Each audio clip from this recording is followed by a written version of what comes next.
put in the work. Yeah. I got a question. What's really good? I'm good. What's really good? I have no peace in my home, so I take peace in the moment. I'm enjoying. Oh, baby. Hey, guys. Welcome to Little Black Book Night 1. Crazy. Listen, we're talking to you guys about Married at First Sight. Real quick one. I don't want to be too long. I want to focus specifically on Ikechi because he is jarring me watching him on the show. So, again, welcome to Little Black Book. You know what time it is. Look, can I be real with you? Can I be honest with you? You know, I don't want to go too hard. But for me personally, watching Ikechi, he's becoming worse than Chris from last few seasons. He's becoming a real villain.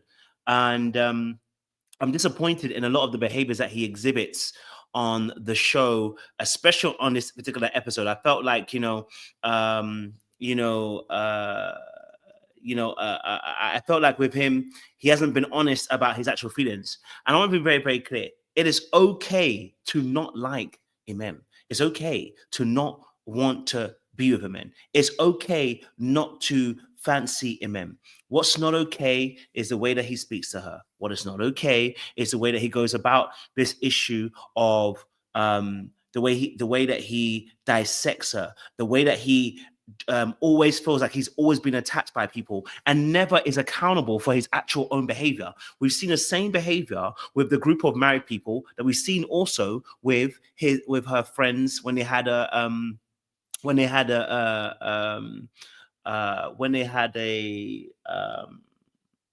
conversation with him, right? And so for me personally, when I'm looking at Ikechi, I'm like, okay, look, I hear it, you don't like her, but the way you're going about it is becoming problematic. And so we've seen this on previous seasons before. We've seen the ladies do this as well, and the men do this, where they don't like somebody and they really don't want to give that person any inches, right? But the problem is, it's the way you're doing it. You're allowed to say no. You're allowed to say, this doesn't work for me. You're allowed to say, listen, I don't want this relationship, but there's a way to go about it. What we're seeing is why I feel like projection, I feel like we're gaslighting, I feel like we are redirecting certain information, and the way that we're going about it, I'm a little bit concerned because of the way that he has labeled her in several instances, as she mentioned, right? For instance, being labeled as being aggressive and being basically somebody who is a predator, and that, that she is somebody who's an asshole. Like, he has labeled her on several different occasions, which have let me know that he personally is a huge problem. Okay, so we're going to talk about it today. I'm gonna get Sean in as well. This is specifically a live for the Ikechi situation. We're not doing a full live. That's tomorrow. Tomorrow we'll do a full live. This is specifically about Ikechi and the Emem situation, which I want to break down. So if you're new to the channel, do me a massive favor. Make sure you guys are liking, you're sharing, you are subscribing to the channel. We are growing as we talk, and I appreciate that as well. So thank you very much as well for joining us today for this particular live. We're going to speak specifically on Ikechi and Emem as well. So yeah, let me just drop a little intro and then we'll get the show going for you guys. Okay. Little Black Book. You know what time it is. Time it is. Time it is. Time it is. Time it is. All right, cool. Listen, so Little Black Book, we're here talking about, obviously, Married at First Sight, episode 10, specifically talking about Ikechi and Emem. Let's have a look at what happened here. Enjoying this moment of peace, and I don't really want to talk about married life with y'all. No, to be honest with you. I respect that. I respect that. I get that, but why'd you come? Now, who does he says he doesn't want to speak about married life with the couples who we came to celebrate. I hear it, but who do you want to speak to about it? Because we didn't see you speak. We saw how you're doing with Dr. Pia. You did the exact same thing. We saw how you did it with the friends. Okay, all right. And so who do you want to speak to about this issue? Because every time people hold you accountable, he tends to do this deflection about, you can't hold me to nothing. You can't tell me nothing. I'm not going to answer your questions. I'm trying to keep my peace. I'm like, okay, but who are you going to talk to? Right? Who are you going to talk to? Because every time we try to hold you accountable to talk to you about something, you deflect.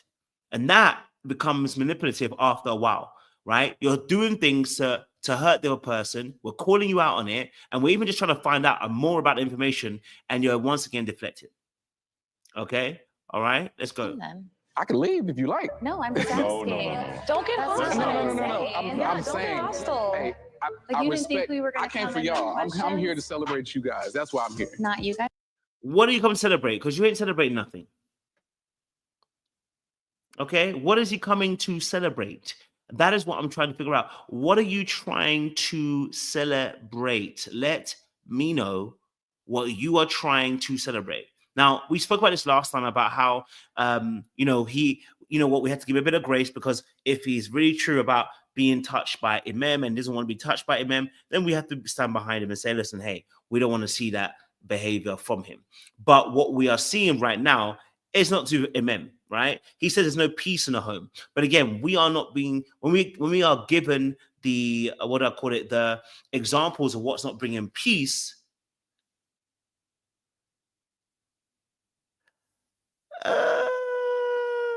Guys, No. There is nothing to That's a celebrate little here. There he insulting, goes. too. But I'm It just is. a little confused. You don't think that's insulting? My wife makes me feel like that's why. In what way? Where's the so many disconnect ways. here? Where's the disconnect here? Like, I'm trying to understand where you guys are at. So again, we hear again once more that he feels like his wife, makes him feel like in so many ways. They ask him in what ways. He said so many ways. Okay, so we still don't get an answer as to what actually is the issue that he feels his wife is able to make him feel right? What is the reason that you are feeling like doo-doo and that she's doing as a behavior that we can begin to actually educate her and say, hey, sis, this behavior is looking like you're, making him feel like doo-doo. We don't hear that.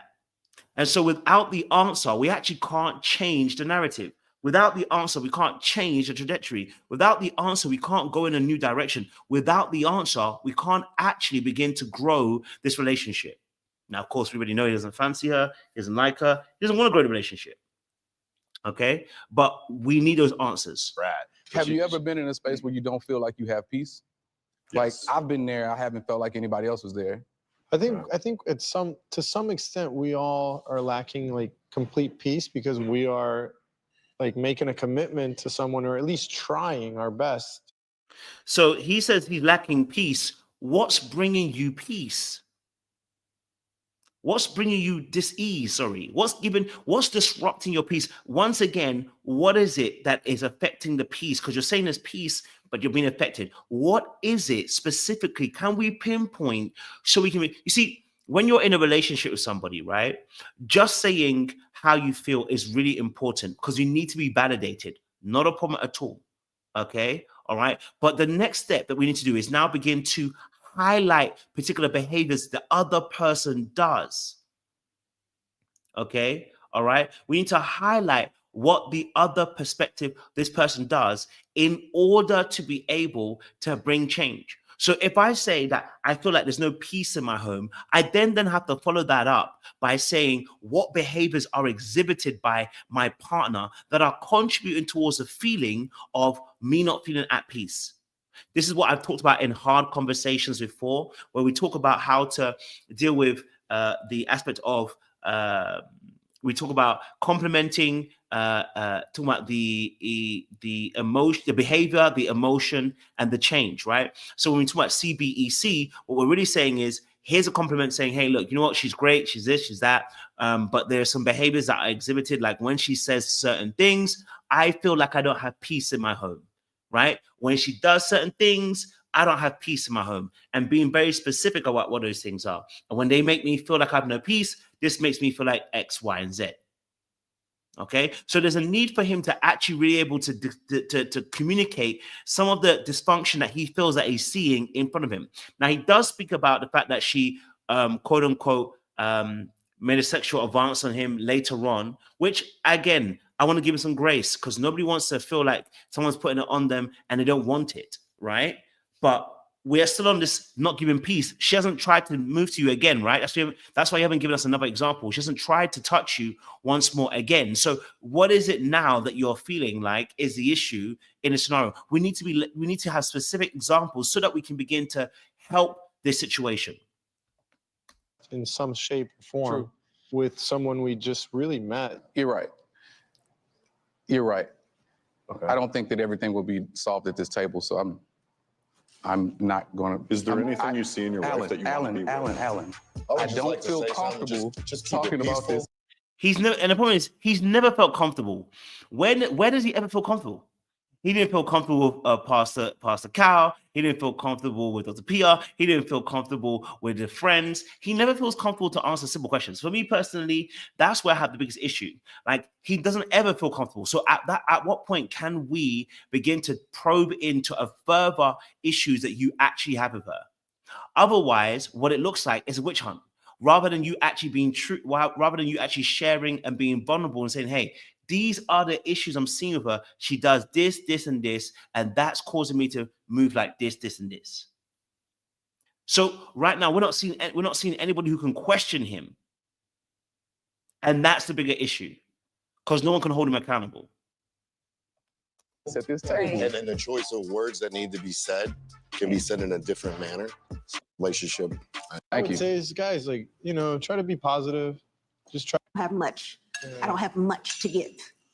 I would say, like, I just don't have much. No one listen to me Right. and call me an ass for being MIA. You said you needed space and time. I was texting you. Now, I think this part is also really important as well, because what she goes on to say with Emem is that she had reached her limit. And I understand, because how many times can we have this conversation? We saw it earlier on as well, where he just called her an arsehole. And I was just like, what the hell? I was like, yo, I was looking at it and I'm going, why all of a sudden is he calling her an arsehole in this situation? I need to plug this in. Why is he calling her an arsehole in this situation? When they were discussing about their vows and him saying about he followed his vows. I'm like, did you? Because I'm looking at the way that you're behaving. I'm listening. I'm going, you're not actually doing what you said you were doing in your vows either. So this now suddenly calling her an arsehole, right? For me, shows me again, and this goes back to what we said about Ikechi talking about how he's very good at words. How is calling your partner the arsehole part of the good words? And we saw this last time when he said about the predatory aspect. We've seen this about when he said about, about being aggressive. And it's like, you keep using words that are derogative towards your partner, it showed me that either two things: you don't know the gravity of words, or you do know the gravity of words and you're using them intentionally, and it's harmful to your partner. That doesn't mean that Emem is completely innocent. What it is that what we're seeing right now is that he's becoming a villain right before our eyes, because the continuous behavior and continuously calling out of his partner, right, even in public, is problematic. He did the exact same behavior amongst friends, and when he was calling her aggressive, the exact same thing he did with Dr. Pia. The exact same thing he's doing here. It's a consistent pattern that he does, that he calls her out on something, and then when we're trying to call him out on certain behaviors, that's when he deflects and goes, it's because she's an asshole, or she's a predator, or now she's aggressive. You know? I called you. You did not answer. That was after I called. And then stop. And then you show up today in this Joker ass suit. I'm done, bro. You're wild. You're wild for this. I've been texting you and calling you for 2 days. You haven't texted me or called me.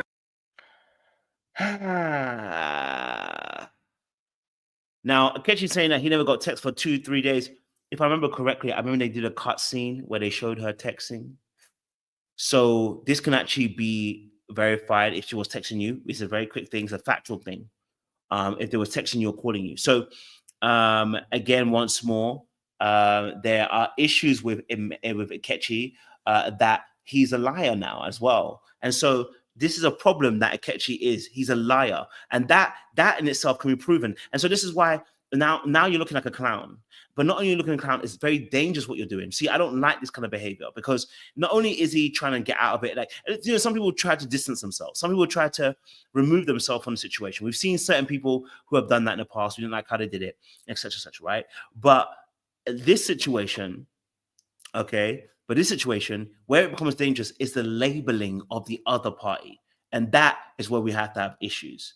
And that's where we're having issues, because we're seeing that you are putting her in a very precarious position by calling her. We said this about how dangerous it was, almost calling her a predator if you didn't really mean those words, calling her aggressive if you didn't really mean those words. He went back on those things, right?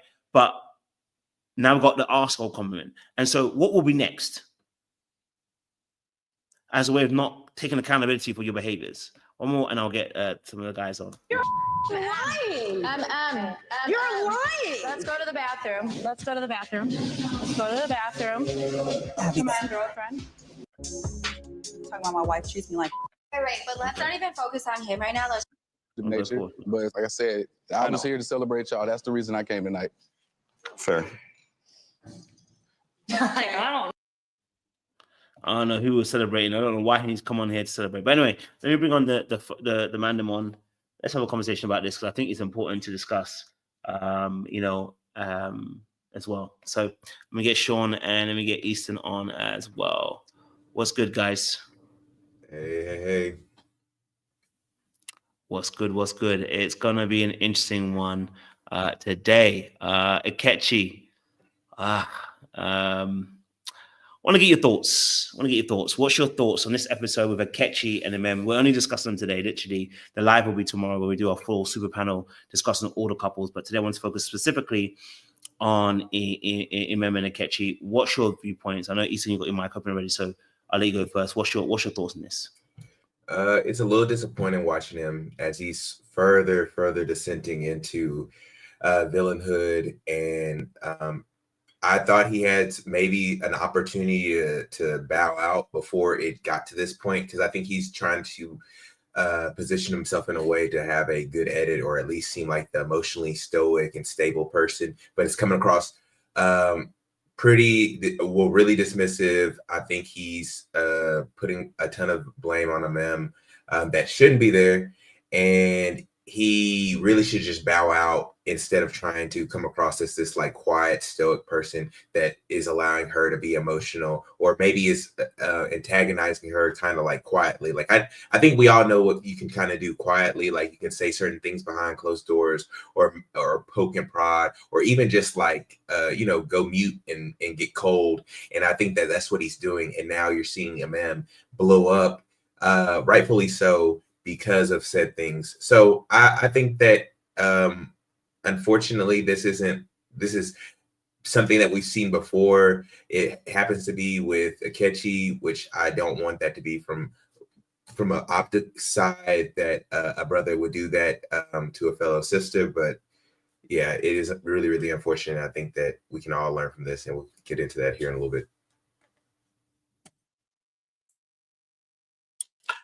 I'm a little happy to hear that Easton is giving this some vim, but this guy is hands down one of the worst men, I'll say, that has ever shown up on a reality TV show. It's horrible. Like the tactics that he used, the level of emotional and mental manipulation, horrible. Like horrible watching the way somebody is manipulative. It takes so much restraint to not use all the words that we want to use.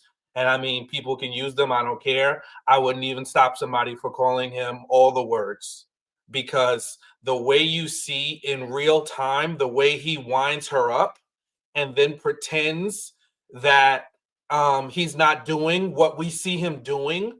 Looking at the fellas when she finally loses it completely, and then saying, this is what I have to deal with at home. Meanwhile, he has completely disrespected her, belittled her, painted a picture of her.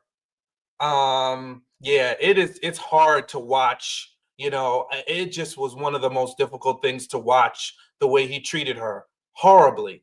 And then you see her wanting a little bit of his attention, just wanting a little bit from him. And it's like he thrived off of it. He just like kind of thrived off of that. And then the way he popped up at the dinner after ghosting her and going just completely silent. And then when he sees that people are on to him, he starts to spiral, because the whole idea is that you're not supposed to know what he's doing. But when everybody can see what he's doing, it's like, oh no, now I have to leave. Now I have to retreat. I'm mad at Mafs.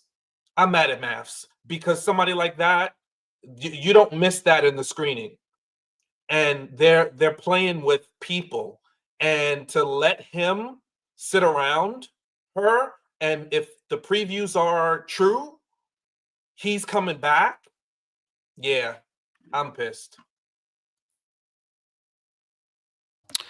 Yeah, I think watching it, you know, and look, we'll play a little of a scene here as well. I think watching it, obviously, within that space, it's more about the way that he gaslights her, and almost acts as if he never said something or never did nothing, or you know, there was pure reason. When we actually can see it through the camera, that it's unprovoked to some of these things. You know what I mean? And that's why it's so diabolical for me in this essence. And it's very different to the Chris situation. Whereas the Chris situation from a couple of seasons ago was more about him, you know, kind of playing with, you know, with Paige a little bit, but we saw that Paige obviously was delusional.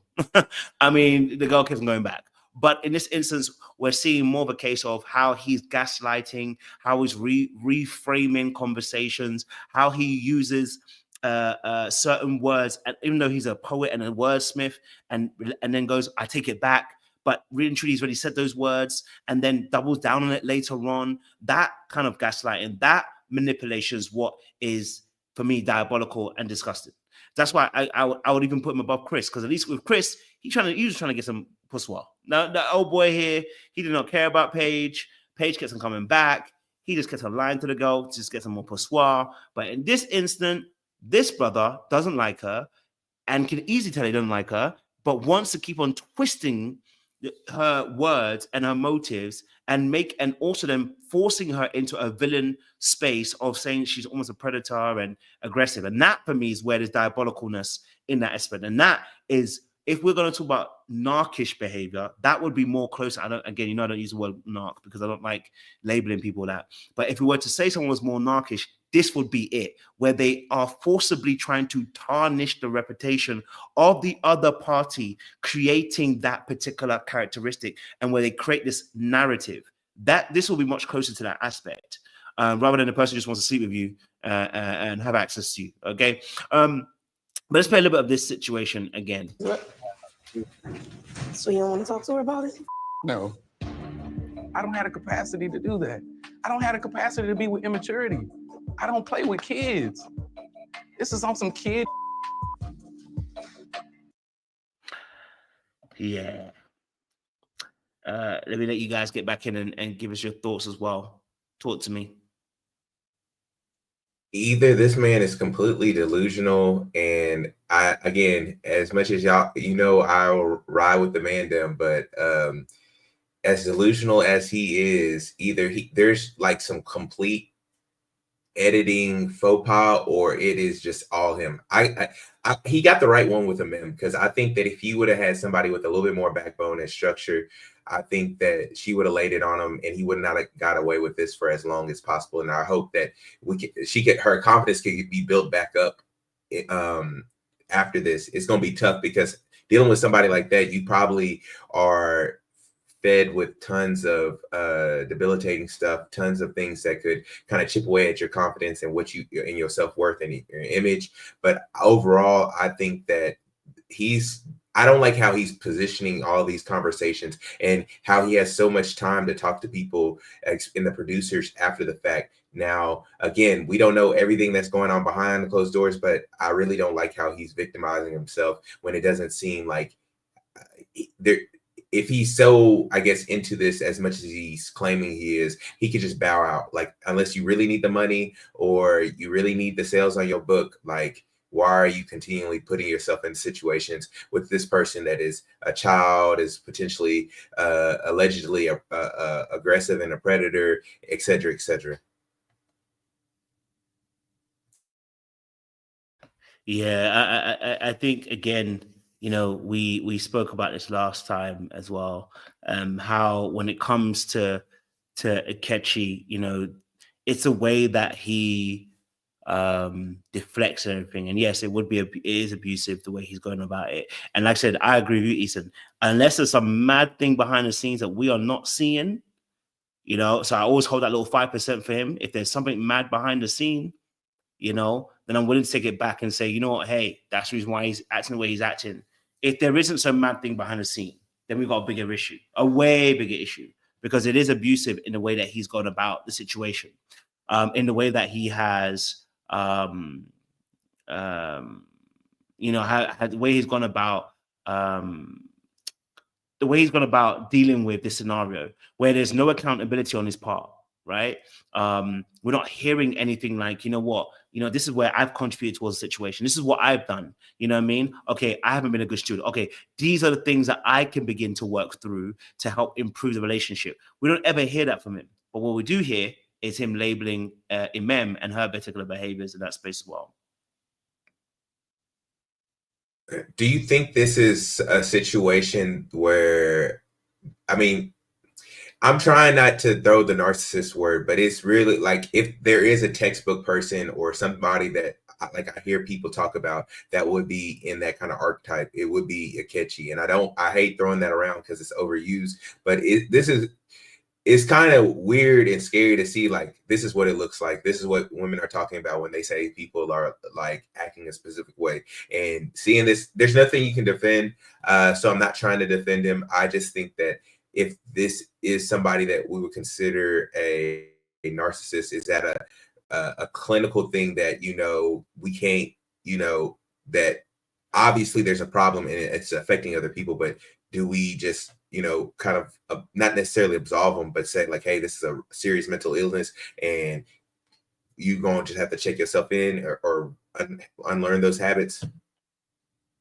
Yeah, listen, look, I want to be fair. Like I said, I'm going to stick to what I always stick to on the channel, which is I don't label people narcs, but I would understand if somebody labeled him a narc. There are lots of aspects here where the behaviors would represent that, right? Well, in the instance of how he has gone about tarnishing the character of the individual person, how he has gone about tarnishing the reputation of the other party, how it seems like he has been very intentional about tarnishing the reputation. For instance, we spoke about this, I think, a few weeks back when we said about how when he mentioned the word aggressive, how it will be used later on, right? So when he used the word aggressive, how it will come back up as a way of, again, attacking the person as to why they are X, Y, Z bad, right? So that can be considered some of those narc traits where you are, where your intention is to destroy the other person, which is why I said narc have to be very, very careful, because narcs are trying to destroy you. They're trying to destroy you, but they're also trying to consistently retrieve a supply from you. What I mean by that is you are their source of attention, right? So they do a lot of hot and cold behaviors where they do push and pull, which is why I'm very careful, again, not to, because a lot of those behaviors are also what we call avoidant behaviors. So some of the avoidant tendencies that people have, avoidant natures, can be considered narcs. If you ever go into attachment style videos, you'll see a lot of people saying that avoidance are narcs, but it's because they just encountered somebody who was unwilling to give over their power. There are some narc traits that a lot of us can carry when we're passive aggressive in a particular way. But in this instance, because of the way it seems so calculated, I can actually see and say, hey, I can see why someone would say narc. Again, I'm not going to use that word because, again, I'm not here to diagnose people that's the issue in that sense. But that where he has, and then you see like even the argument they had earlier on, where it wasn't even an argument, it was a conversation about their vows. And he switched it into calling her an arsehole because she didn't actually stay true to her vows. But once again, we're not even sure why he said those words, because we weren't actually given the full scope of what actually happened as to why he felt like she was an arsehole and how she broke her vows. Yet he said, and again, that goes back to that narc trait again, that potentially could be a narc trait. But again, this is also a part of people who have a very fragile ego. What then ends up happening is that in that moment, he put himself as a hero and her as a villain. And that tends to be what narcs tend to do, is that they create the imagery of villain and hero, because they need you and I to buy the story that they are the hero and the other person is the villain. And they've been victimized in the situation.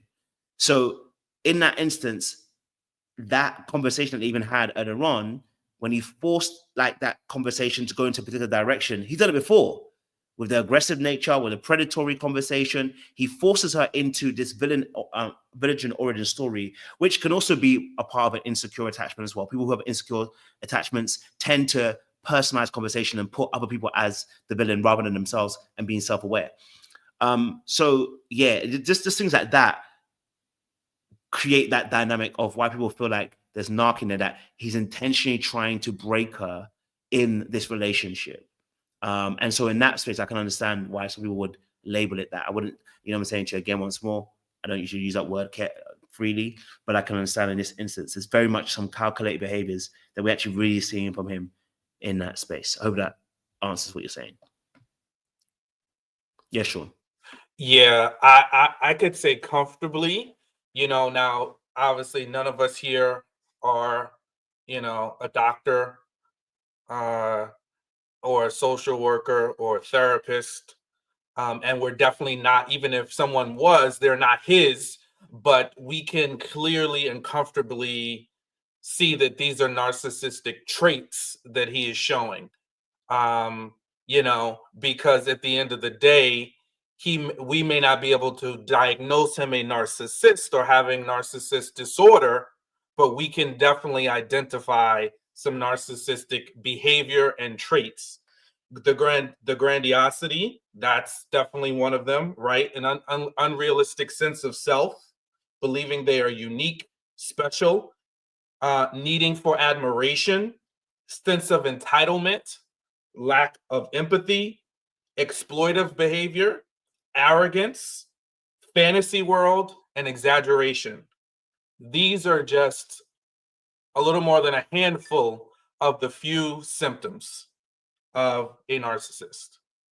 So again, you can draw your own conclusions. Again, nobody's saying that, you know, anybody's a doctor that's doing it, because we couldn't, even if we were, because we don't see him. But what you can do is look at the behavior. You look at the behavior and how the behavior is defined clinically. And I'm sorry, if it's lining up, it's lining up. And this brother has shown us all of that and then some. So he's a dangerous person in the sense of, this is what happens because unfortunately we're, you know, Emem is going through this in a very public setting in front of other people. But most people that are going through these situations, they're going through it behind the closed doors. So these situations drag out longer. It gets worse because the person that's doing the damage, the person like Ike, it doesn't, they don't have a risk of exposure. They don't have a risk of being seen. And that's why you see Ike spinning out more than he probably would and acting really out more than he would in a normal setting, because he knows he's getting exposed by the camera. He knows that there are other people that are watching him. So the more that somebody kind of touches on something, it unnerves him, because he's used to just being able to throw things out there. Just like that first comment that he did, that she's, she's attacking him or she's aggressive. Meanwhile, behind the scenes, he's done some other things. So very, very problematic behavior. Yes, welcome to the talk, Phil. We're just slowly talking about Ikechi and Emem today, so the panel will be tomorrow. But I want to get your thoughts. What was your thoughts around this Ikechi and Emem situation? Good evening, everyone, and Happy New Year. I definitely agree with what Sean said. Sean, I am a clinical social worker, but I am not Ike's social worker. But like LBB said, he's definitely showing some narcissistic personality traits. I am disappointed as a Black man in this show again that we have another Black man just purposely trying to embarrass a sister. Purposely. And I said it weeks ago when he said that she's aggressive. He was trying to paint a narrative of this woman, and he's continuously trying to do that. I don't even know why he got so angry. Dog, you are not answering the question. Saying okay is not an answer. Like, you have to expound on your response. And then when he says, well, I don't like questions. Well, how do I get to know you? How do we make this marriage work if you're not willing to put in the quality time? You know what? I don't even think he's a narcissist. I think he's a drama queen. I think he came on this show with a purpose to make himself famous. I think this was all of his Kevin Samuels 2.0 plot. I think letters to my wife was just a cover up because it's always letters to somebody that you love just so you can hurt them. I think he's trash. I think Emem needs to get out of there. I want to see the experts' response to this whole situation. But I think this is what he actually wanted on the back end. He wanted to make himself famous. Nobody's more famous than the villain. You always remember the villain of the season. So I don't trust this guy at all, but that's all I got for now.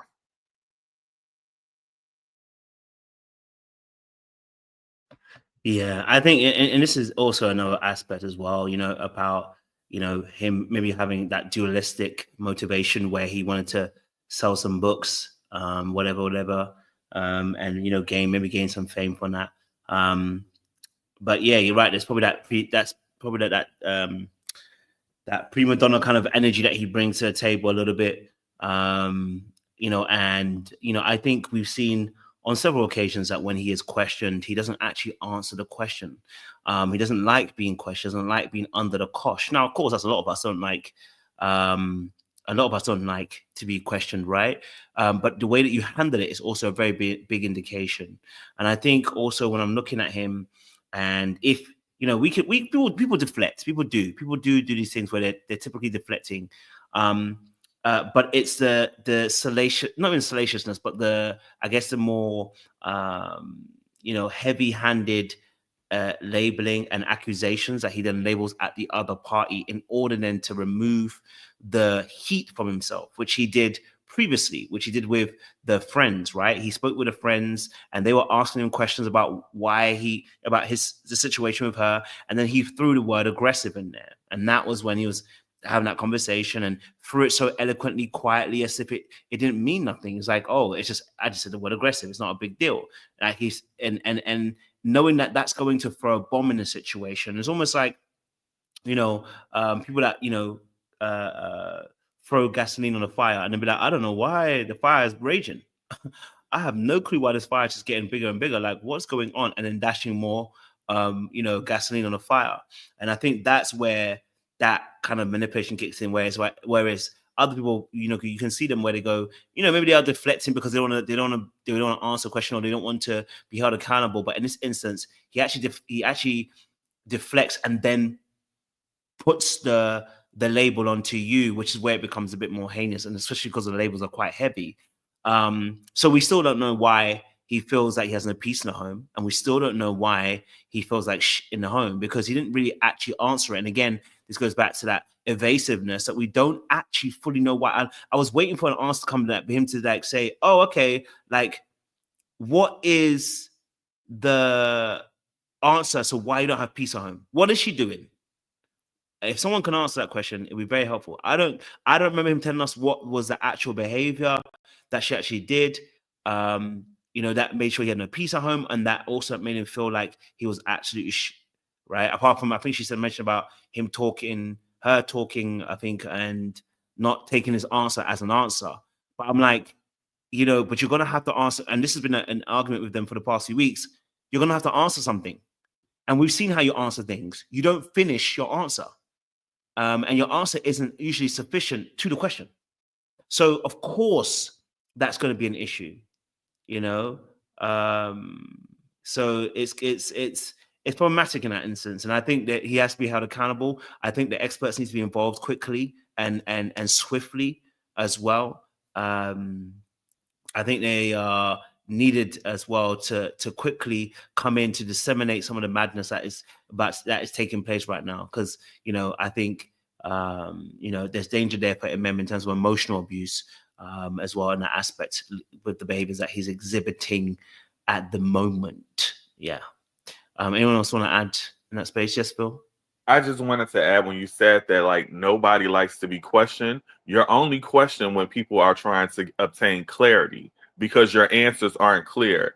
And when you listen to Ike and he's saying that there's no peace in my home, And you know why he don't want to be asked questions? Because he can't provide that clarity, because he doesn't have the examples.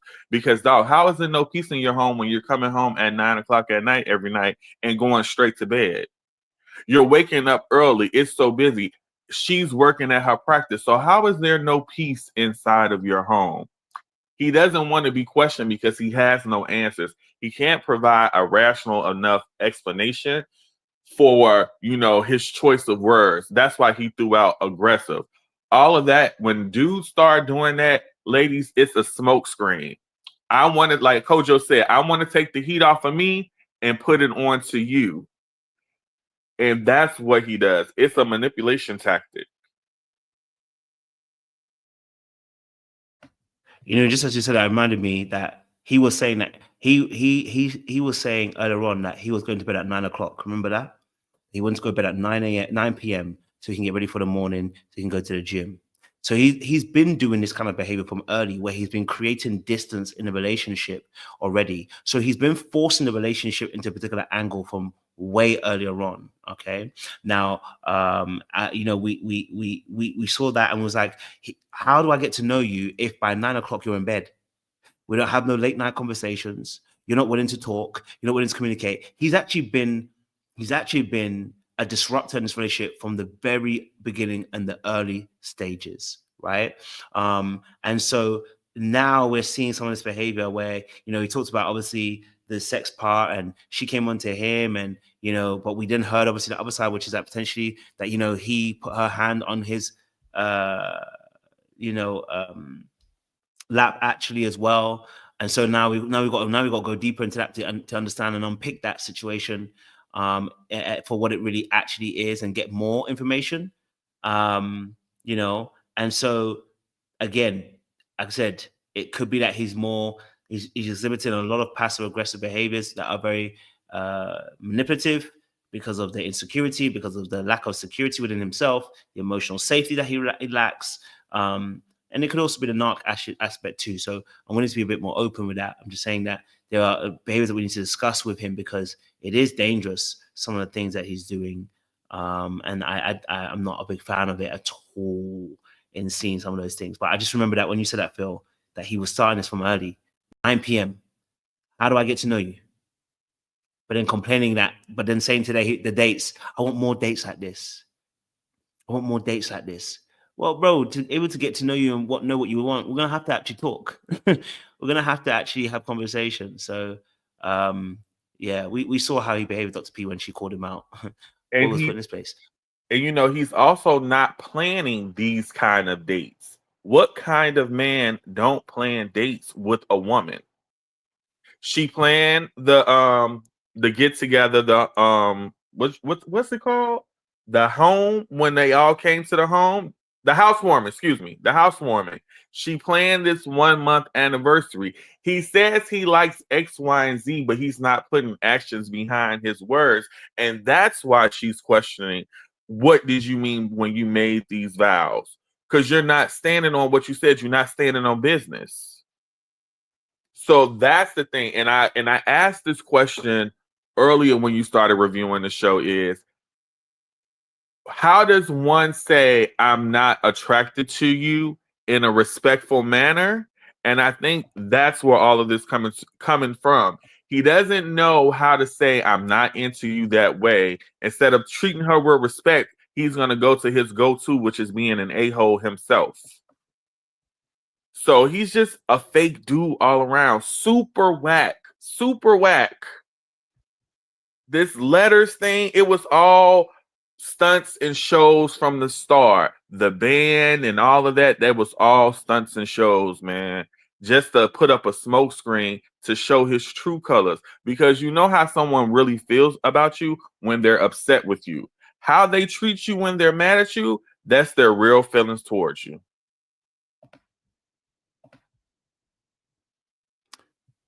Sean, Easton, yeah, go for it. Yeah, I think that there's just a lot of things at play here.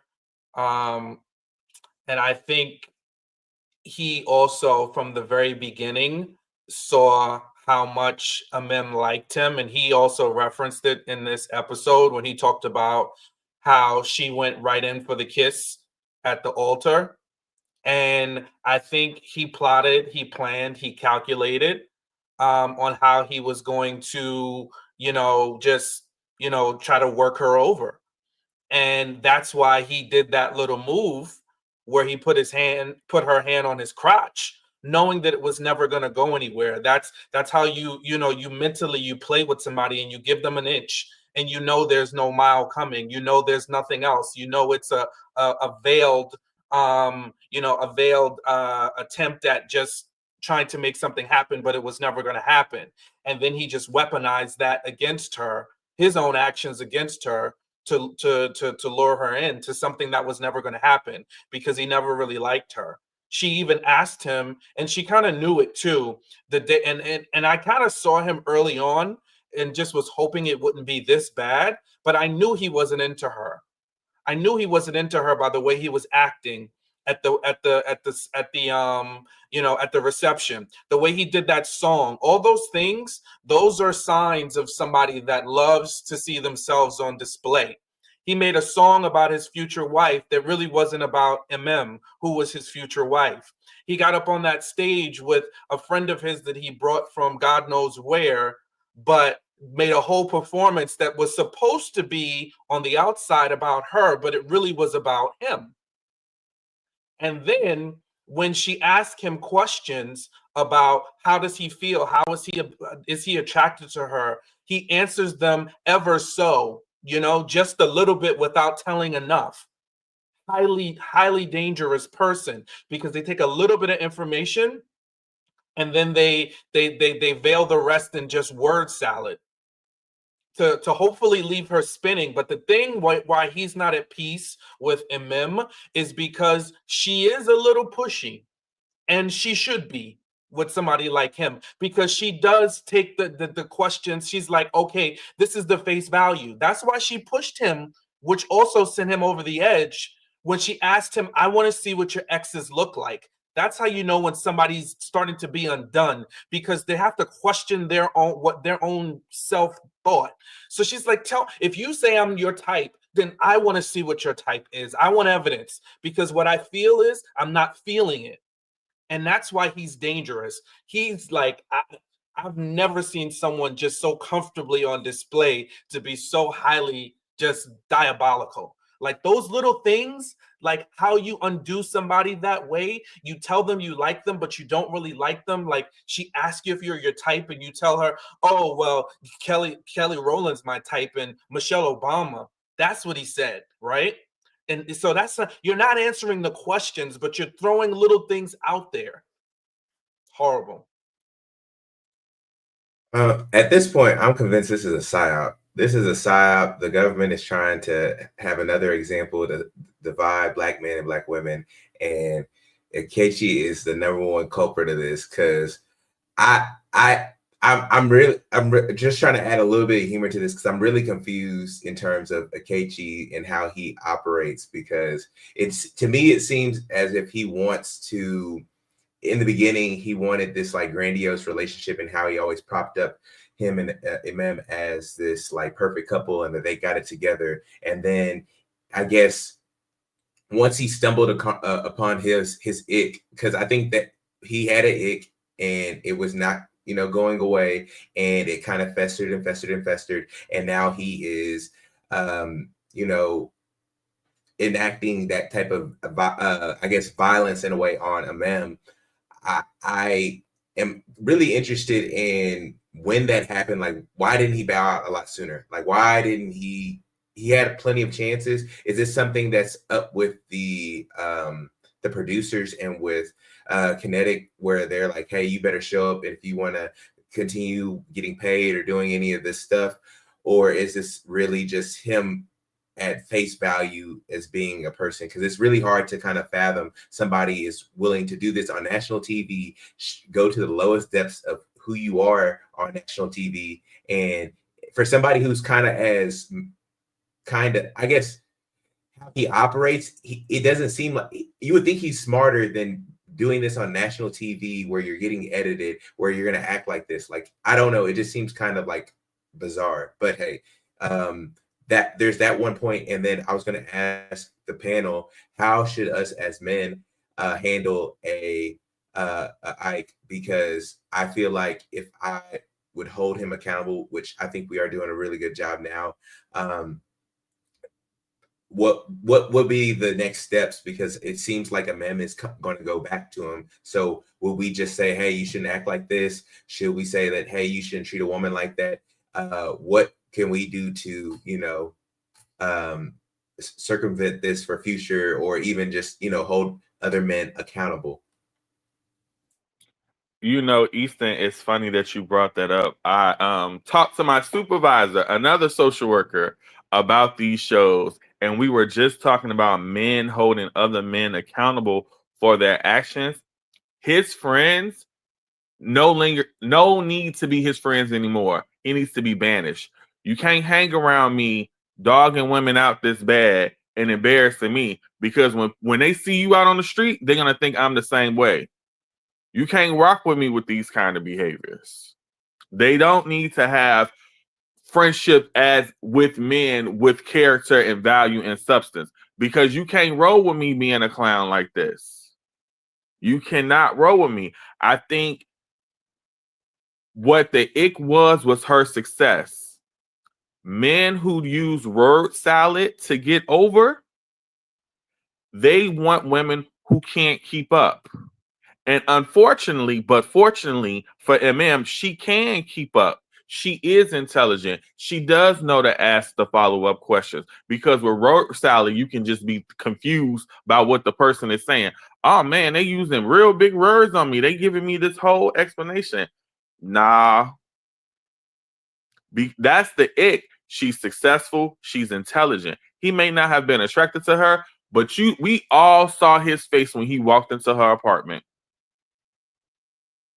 Oh, I can't compete. And when you can't compete, you try to tear down just to bring them lower to where you can have the edge above them. But as far as holding him accountable, ayo, call him out as a clown, make him apologize, and then banish him to an island of clowns. Have your own circus. But any man of character, of moral value, we cannot hang out with dudes like this.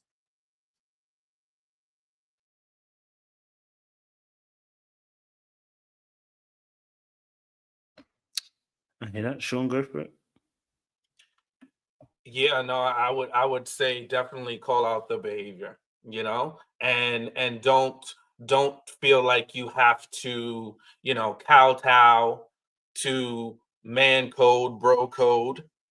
And I think a lot of times we as men, we do that. We fall guilty of this, social proofing, this wanting to be accepted by other men, and then we kind of shelter and we make excuses and we dumb down the things that other men do.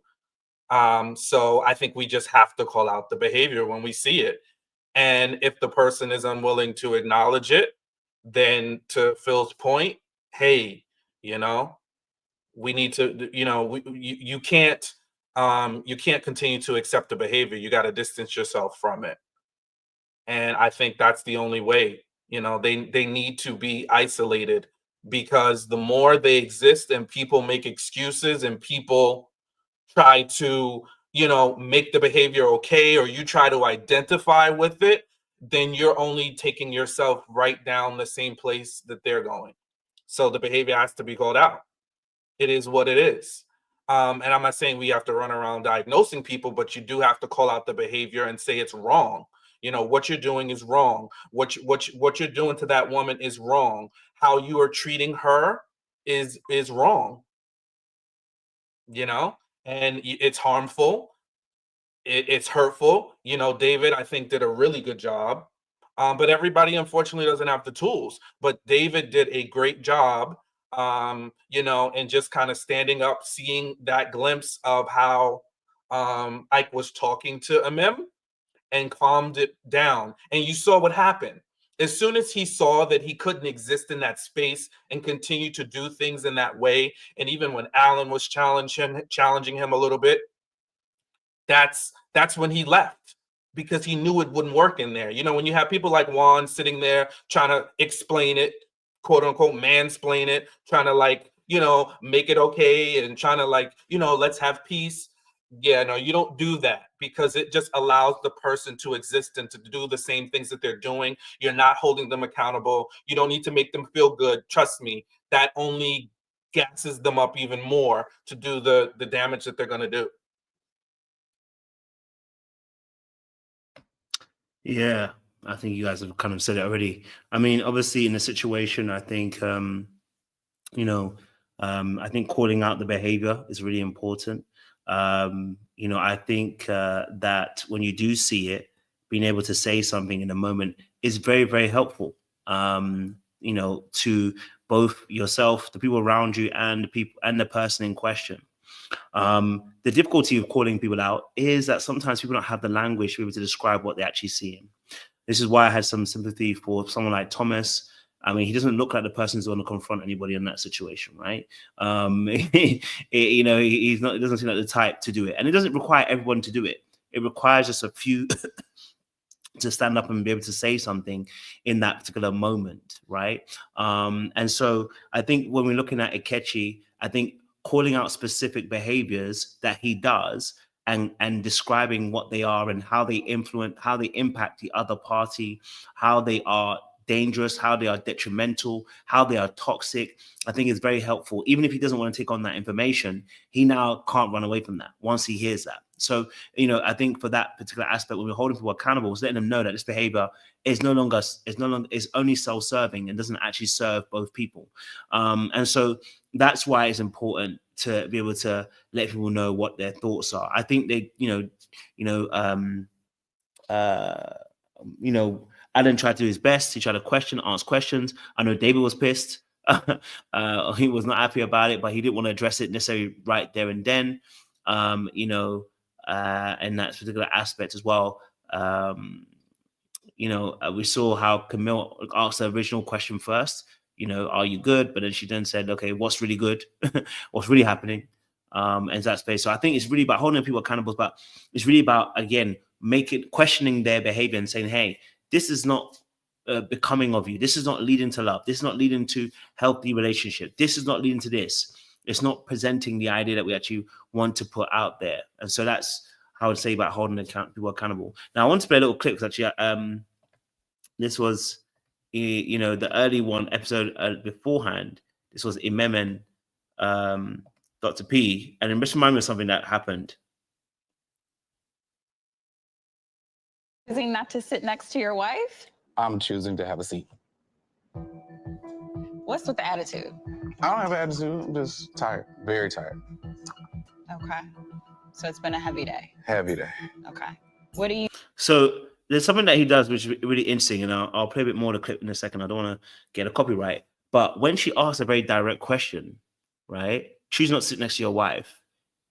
He normally takes this kind of, how do we call this, very roundabout way of answering questions, which is what becomes frustrating because you can't nail him down to him. You're not choosing to sit next to your wife, or I'm just choosing to sit down.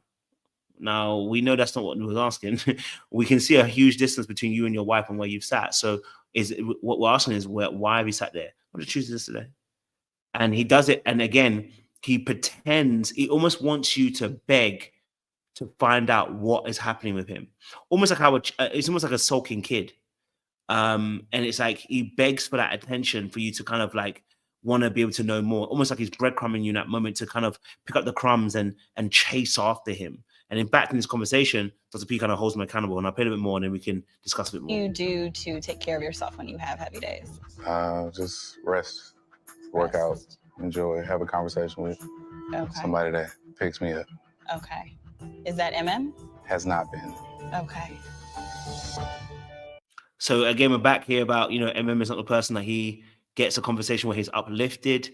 And of course, we know what happens there when he starts describing what the conversation is as well in that space. So, I think, holding him accountable is definitely important. We need to in that space, but he definitely has these particular behaviors that are concerning for me, if I would say, in that aspect. He doesn't answer things straight, and he does that consistently as well. So, yeah, I don't know what else. Anyone else want to add anything before we wrap it up? So I'm not going to go too long today. So go for it, Phil.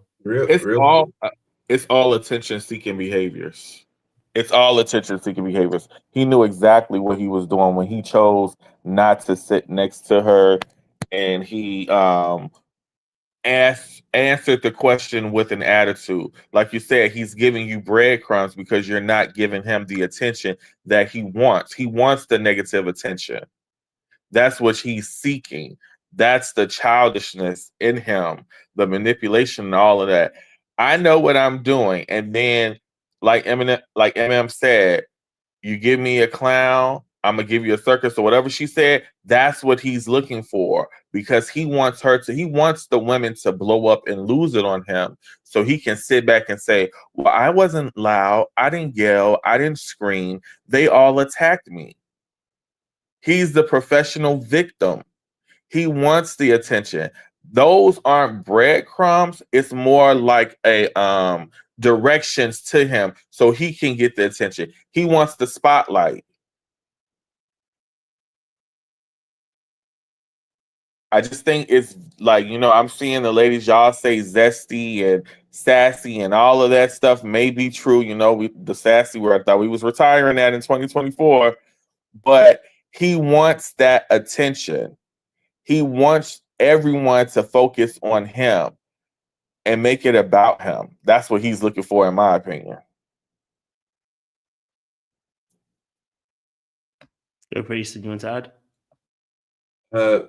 I guess my last question would be, does Emem effectively going back to Ike, I guess, undo any of the accountability that's being held on him as of this point? Like, would Emem would it undo any of the I guess I wouldn't say lashing. I guess the vitriol that the community is showing against him and basically ostracizing him, is that basically going to be undone by Emem going back next episode?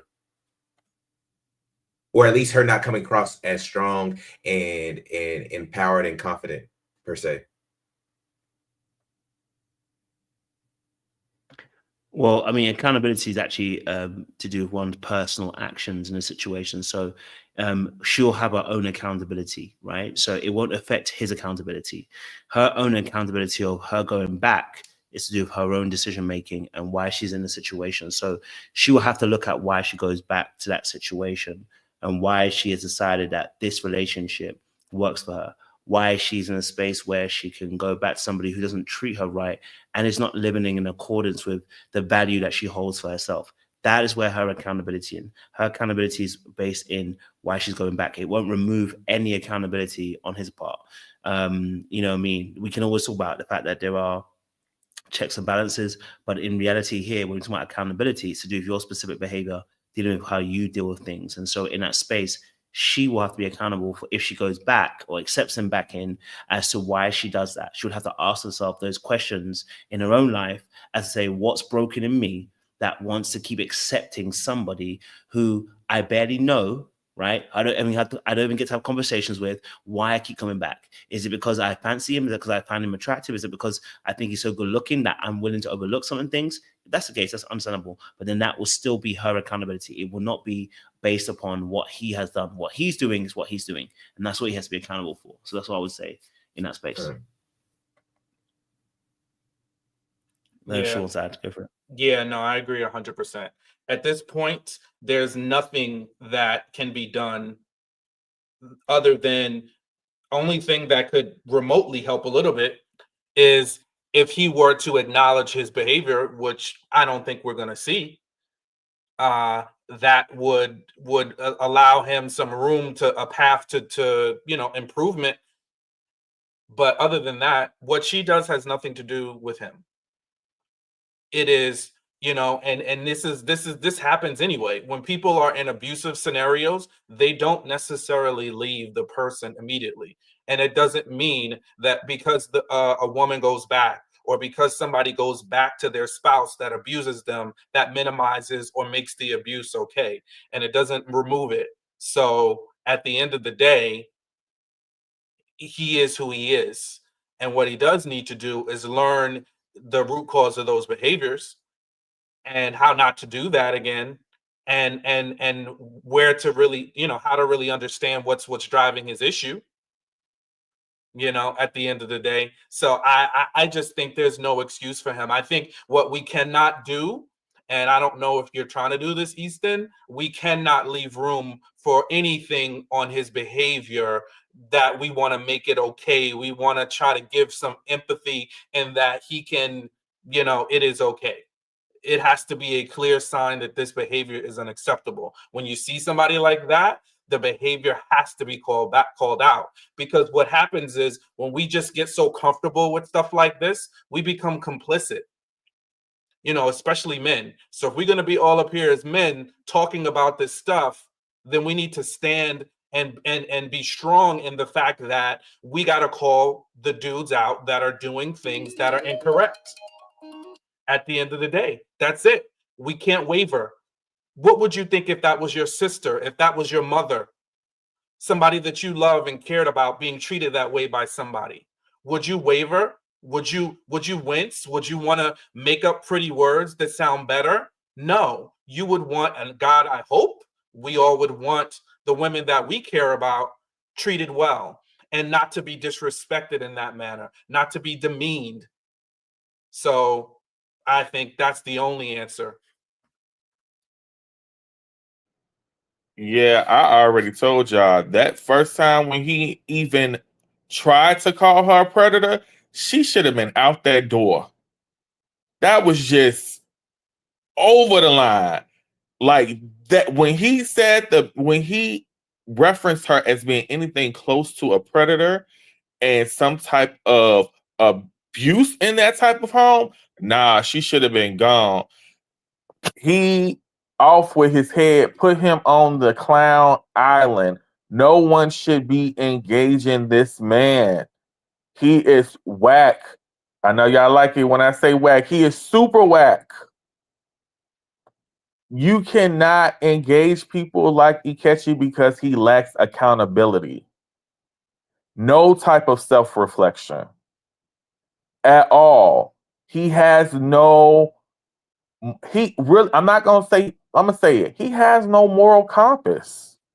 Dog, you come up on this show on national TV and call that woman aggressive, and then you're sitting on the backup show with 3 other women of color, black women, and you still stand by that word aggressive in 2024? Dog, you are whack, yo. Then he calling her a a-hole? Nah, you gotta go. You ain't gotta be disrespecting that woman like that. And then for you as a man working with young girls at a high school, dog, what are you doing? Like, women stay away from men like Ikechi.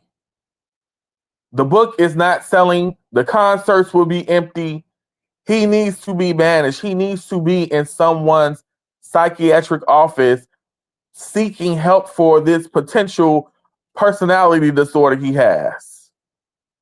Like, he has gone too far. He owes this woman an apology, and she does not have to accept it, but that's where he needs to start at, period. If he cannot give her an apology and a reasonable explanation for why he did what he did, but still, off with his head, banish him to the island of clowns. Like, the toxicity that he has shown towards this woman is crazy. Like, he gotta go. And then he doesn't step up to men. He backs down to men. Like, my dog, he is a manipulative psycho. He came on this show to make a name for himself. I believe this is part of his evil genius plot. This man will be Kevin Samuels 2.0 soon as this show ends. He's going to come out with a podcast. He's going to start a YouTube channel with poems and trying to help women. The man is toxic. He's dangerous.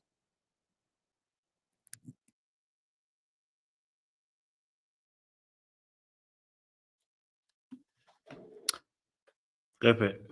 Yeah, and I mean, I think that, listen, it's obvious that he's not attracted to her. And I think that's the other problem, is that I think he's also taken it to a new level, which is why he doesn't even try. You know, he doesn't even try to be nice to her. You know, so the misogyny is kicking in. I mean, he's got a lot of different things that are happening at once when it comes to him. And I just feel like if he doesn't like her, it doesn't mean you treat her like she's nothing. And I think that's his problem, is because she's also, you know, he just can't pin her down to one thing, because she also pushes him. She challenges him. She wants answers from him. That's why he's not lying about not having any peace. He doesn't have any peace because he's not able to exist the way he is comfortably, which is spinning his narrative, you know, controlling her completely. And he's trying all these different tactics to do it, and she's not allowing him in some instances, but she's still giving him some energy. And I don't know what we'll see. I don't know how this is all going to play out. Again, it does look like there's going to be, you know, some sort of reconciliation down the pike. I don't know how it's going to happen, but at the end of the day, I think he needs to really learn what respect looks like. He doesn't look to me to be somebody that is positioned to even be in relationships with somebody, let alone marriage, because he can't even master the basic conversation of how to deal with conflict, how to, you know, tell somebody what you like, how to be honest, how to be upfront, how to be transparent. None whatsoever. So I think he needs to, after all is said and done, just be by himself and not even try to torture another person with his existence.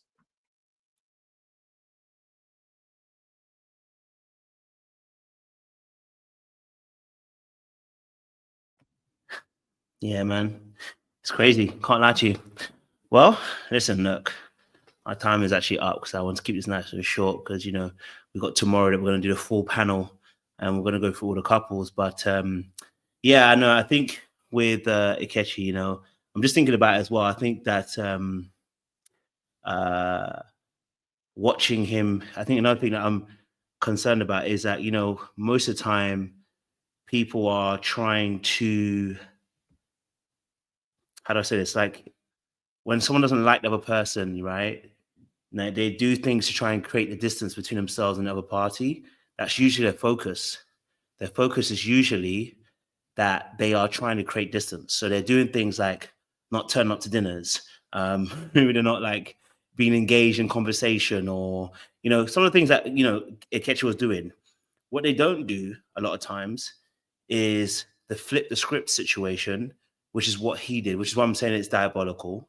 And why I say I can be more open to the NARC situation, because even with Chris and Paige, he didn't make it out to try and make her a devious demon that he was dealing with, right? Now, of course, we know Chris, he was talking about trying to sex Paige up. You know, we know he was trying to get the goodies from her, okay? All right, while simultaneously trying to make himself a hero in this situation, right?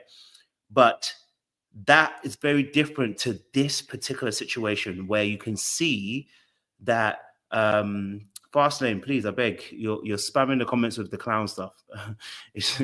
I appreciate, but this is spamming.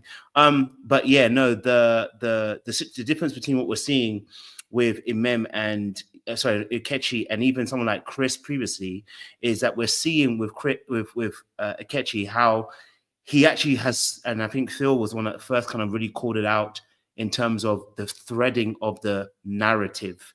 That for me is where I can say someone's more narcish. It's very different to someone like Chris. I know people are calling Chris a narc. Chris was a typical player. Like, he was a typical player. Like, he just wanted to get some cheeks. He gonna do whatever he needs to do to get some cheeks. This is not about cheeks. You know what I mean? Excuse my English, but it's not about cheeks. In this situation, we are seeing what it's about.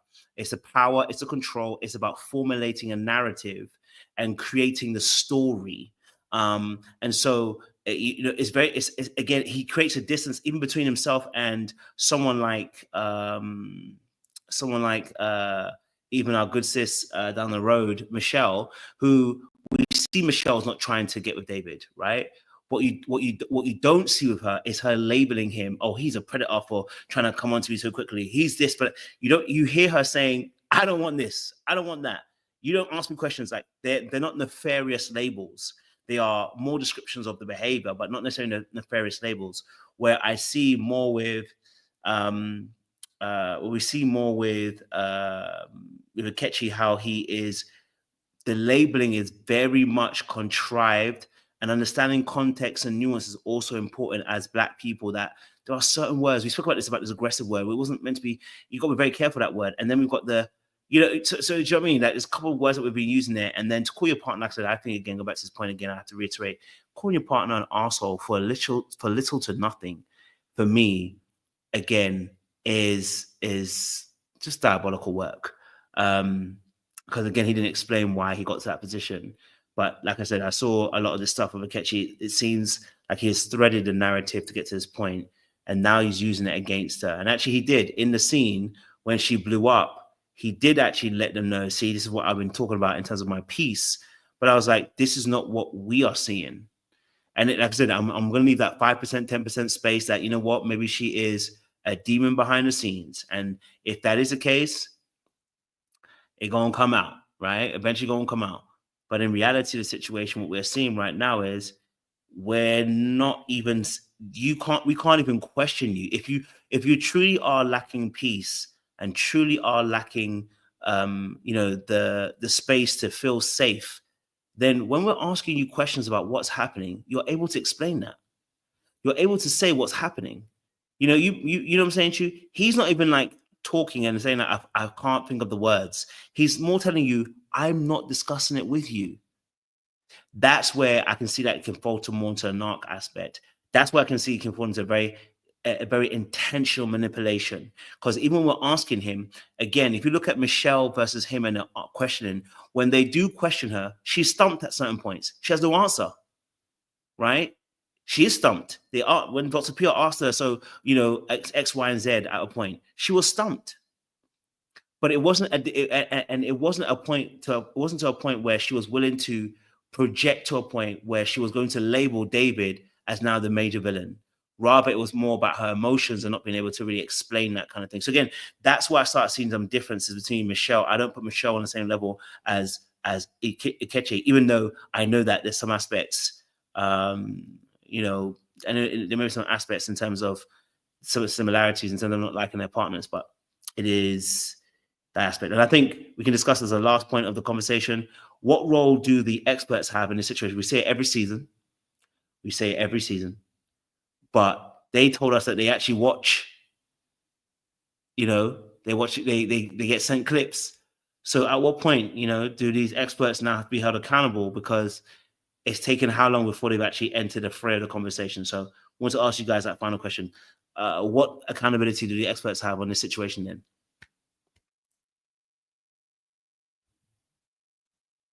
I'll say this. It might not be a popular opinion, but I think it's little to no responsibility. And I only say this because you're coming on a show, and most of these people are struggling with dating in their real lives on a day-to-day basis. You're coming on a show where you're effectively finding 3 different styles of dating coaches that will come in, one with spiritual, one with a more, I guess, intimate aspect, and one who's, I guess, more holistic. But you're coming into something where it's very much so like bullet points, like, and if you're looking at their criteria of what you are asking for, they are trying to find your match in that aspect. Ikechi is somebody who potentially has mental illnesses, or at least it has a distorted reality. So that's not something that I would just put the onus completely on the matchmakers. I want to think about this kind of like, and be fair. Yes, they do have a heavy amount of responsibility, but at the end of the day, it's not just the matchmakers, it's the producers.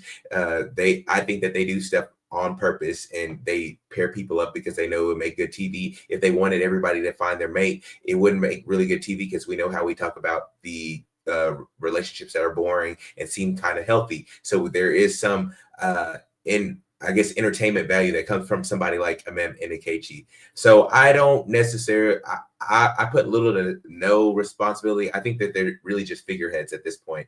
I don't think that they're just like have this huge amount of responsibility or pull that we like to think that they do, especially as of the later seasons of Mavs. I think earlier they had a lot more pull, but now I don't think they nearly have as much.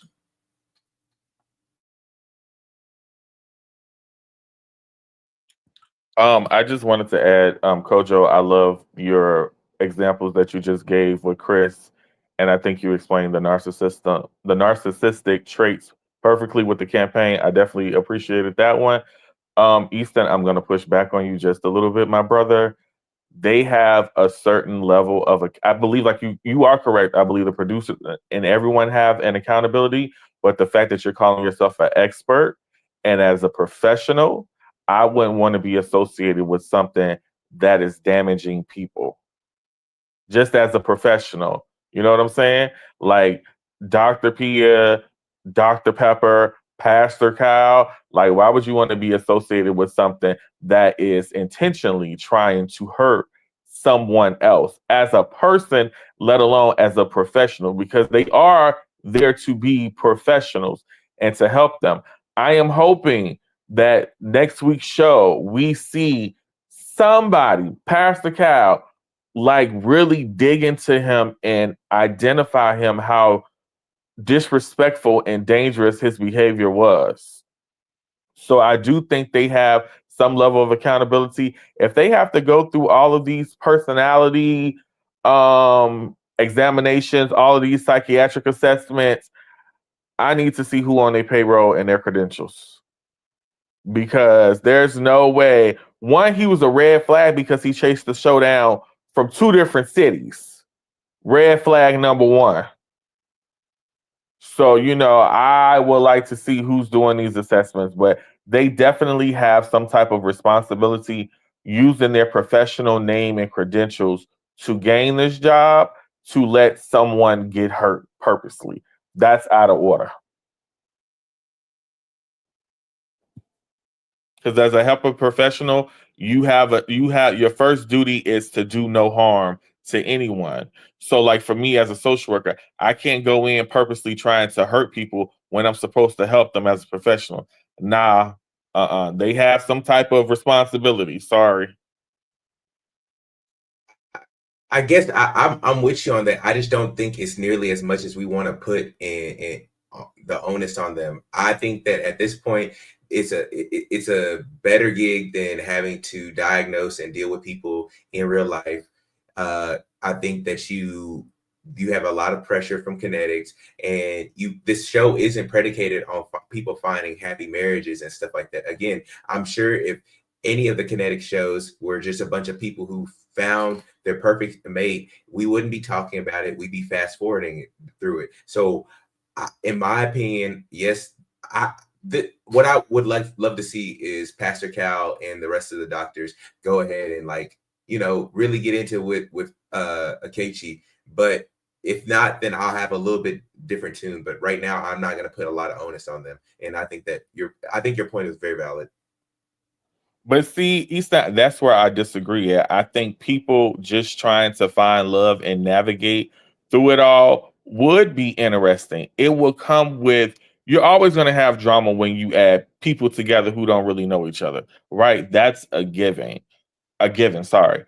But to purposely try to, harm someone, and where is your morals and your values? Are you really going to take money to cause people emotional damage and harm as a person that was in the helping profession? Like that's kind of scary that you'll put your money before morals and values, especially as a pastor.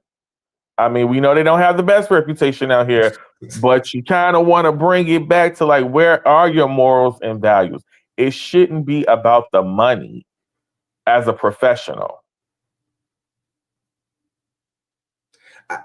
I guess, and I guess I'll land the plane here. I don't think it's necessarily them compromising their values. I just don't think that they have as much pull as they used to, or in the earlier seasons, in terms of scanning the people, in terms of doing the psych evaluations. I think that they have another group of people who do that, and they're like, hey, this is the baseline. We know that this person isn't a killer. We know that this person isn't doing these doesn't have a huge track record, and we know Kinetic doesn't do very good thorough background checks from all the other shows. But what we're saying is hey, this person likes chocolates, has a golden doodle, and has somewhat decent job.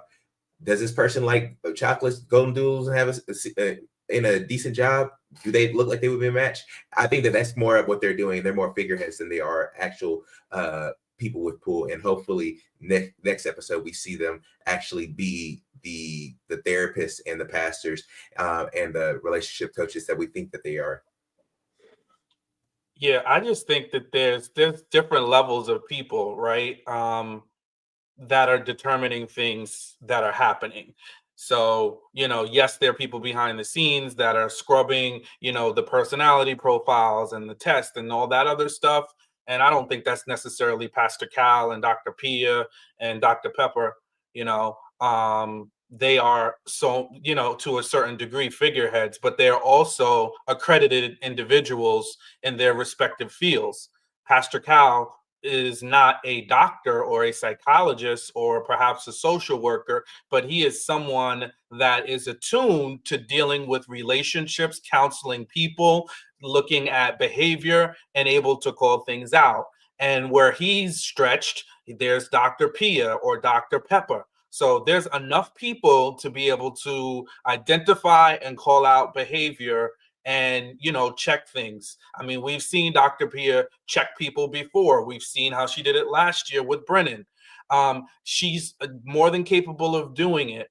Again, this is entertainment, it's TV. So to a certain extent, they're not just paid to be professionals. So that's another part of it, but they are a part of it. And I'm telling you, if not this season, to me, the experts have their own new villain category collectively for how they, allow people to exist in certain spaces and behave in certain ways. And yeah, do we watch it? Is it part of fodder? A little bit. But at a certain point, it starts to get cringy. And I think we are definitely in the territory of cringy when it comes to, and not just cringy, but just horrible, bad behavior that shouldn't, that's definitely not somebody that should be somebody's husband coming on a married at first sight experience. Nobody should be subject to something like that. So I do hold them accountable. I do think they should rethink this because it is not entertaining for a lot of us to watch this anymore.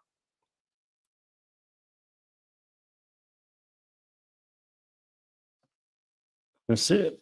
All right. Yeah. Thank you. Sean, give us a benediction. We're going to bounce out. Just remind everybody here, we're going to be back on Thursday, which tomorrow we'll be back again for you guys. I think it's 8 p.m. EST we're doing. So 8 p.m. EST, we'll be back with a full panel talking about, obviously, Married at First Sight in its fullness. So 8 p.m. EST, we'll be back talking about Married at First Sight. So we'll have a real conversation about the whole of all the other couples, as well as Emem and Ikechi all over again. We'll get the ladies involved as well. But I wanted you guys to see, that men do hold men accountable. We are seeing certain behaviors, and we don't agree with those behaviors. Also, right? So we can have those kind of conversations, and I think you'll see more of this during the course of the year. That there is space for these kind of conversations, especially for us as men, to be able to break down a lot of those issues, So yeah, we're definitely I'm sure we're gonna see some more of these conversations in the next few weeks, because it looks like Ikechi is gonna do some more madness in the space of this show. So we'll definitely have some more conversation. Yes, I wonder where Devon Franklin is. I have no clue where he is. I forgot he even existed on the show. But we'll let Sean give us a benediction and we'll get out of here. Yeah, so I think what I'm pretty much I'm struggling for words when it comes to this scenario. But what I will say is the age-old expression: if you see something, say something. I think it's super important that we as men realize and acknowledge our privilege, and also call out other men when they behave poorly. Don't be afraid to do it. Don't cower. Don't whimper. Doesn't mean we need to aggressively fight, get ourselves, into harmful situations. necessarily, but we should also call out our own people. Start with yourself. That's what I'll say. You know, I think that's the biggest lesson. Don't distance yourself from people like Ikemen. Look at yourself and see, have I ever done anything like that? Is my behavior like that? Are there things or qualities that I could do that are similar to that? And you'll probably find the answer is yes. And that's the way you can do and examine yourself so that you don't treat another woman the way Ike treated another woman, right? And it doesn't mean you are him, but I think we all have the capacity to be a little bit like it. So before you defend it, look at yourself. Look in the mirror and see, have I ever done that to anybody else? Have I ever manipulated? Have I ever treated somebody less than just because I didn't like them? And if the answer is yes, then work on that, unpack that, look at your privilege, look at how you can make a space better for the women that you interact with. And if you truly like women and not like them for what they can offer you, but like them for who they are, then treat them with respect, treat them with honesty. And, you know, I think the world will be a better place. Back to you, Coach. Thank you very much, Sean. I appreciate that. And like I said, we'll be back tomorrow at 8 p.m. EST to discuss the rest of the show. Okay. All right. So listen, it's going to be a great show. Shout out to those who came. We had 500 in the room. So God bless you guys for coming through. Shout out to Kesha L, who said Happy New Year, Koja. And the chat, Ike is a BAN and insecure. And then we also had Nola Darling said, this is why daddy put him out. Possible schizoid. Maybe. We don't know. Again, I refrain from saying certain things, but I hear what you're saying. So listen, we'll be back tomorrow. So join us again at 8 p.m. For another live panel, you know, discussing this show. And look, we are back with a bang again. We're back in the new year. Crazy things are happening. Please, if you're on, is it LA? Well, I'm hearing there's fires and stuff. So we're seeing from the UK. So if anybody's there, please be safe. And be at peace as well with people that love you and care about you, please, because it's a scary time at the moment as well. But yes, Happy New Year for those of you who are watching us again once more. We will see you tomorrow. Bring your best A game. We'd love to hear you and hear your thoughts as well. Much love, much appreciation. We'll see you again very, very soon.